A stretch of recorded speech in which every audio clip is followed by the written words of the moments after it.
ห้วยขวางนะครับตอนนี้ดูท่าทางนะน้ำจะท่วมแล้วนะครับนี่ครับ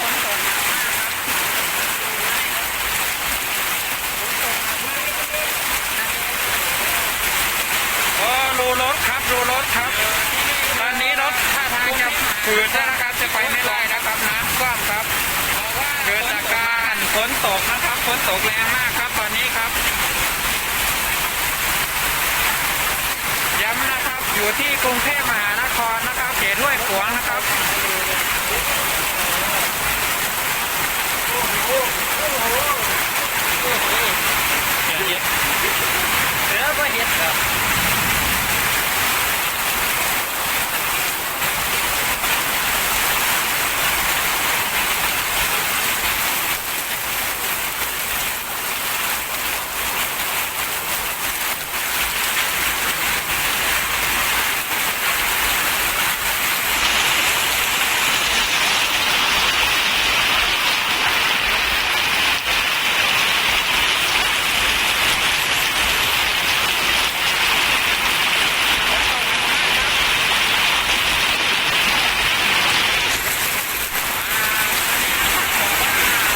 ฝนตกแรงมากครับโอ้อันนี้นักข่าวช่องไหนครับช่อง5ครับ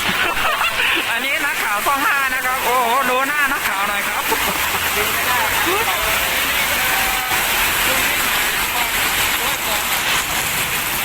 บอกว่าฝนตกนักข่าวช่องไหนครับขอสัมภาษณ์หน่อยครับอันนี้นักข่าวช่อง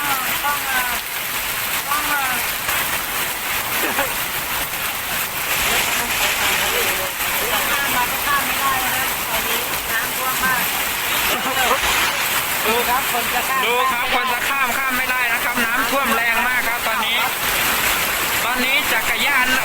มอเตอร์ไซค์จะไปไม่ได้นะครับน้ำจะท่วมมอเตอร์ไซค์แล้วนะครับตอนนี้ครับดูครับสภาพอากาศบ้านเรานะครับกรุงเทพมหานครนะครับห้วยขวางครับห้วยขวางดูครับมอเตอร์ไซค์โอ้โหเหยียบครับพี่ครับเหยียบครับโอ้สิ่งพี่สิ่งครับโอ้ไปไล่เลยครับโอ้แน่นอนจริงๆครับ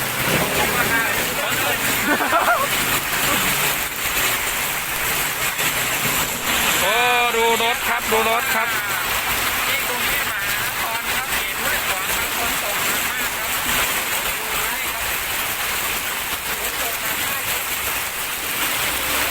โอ้อันนี้ก็น่าจะเป็นคนบ้านะครับฝนตกก็ถือกล้องถ่ายอัดคลิปเมาครับ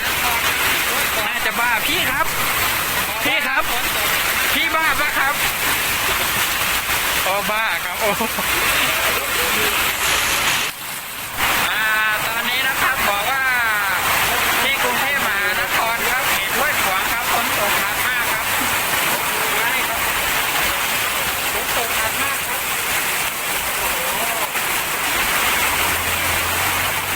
ที่นี่คือกรุงเทพมหานครครับเขตห้วยขวางครับบอกว่าฝนตกหนักมากครับ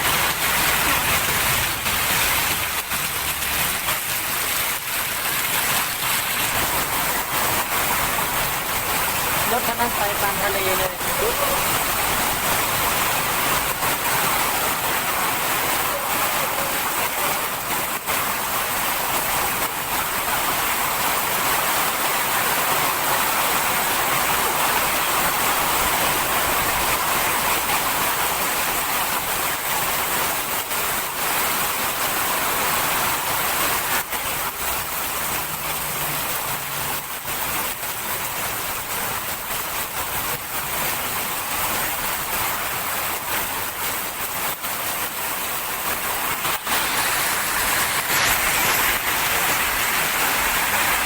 ฝนตก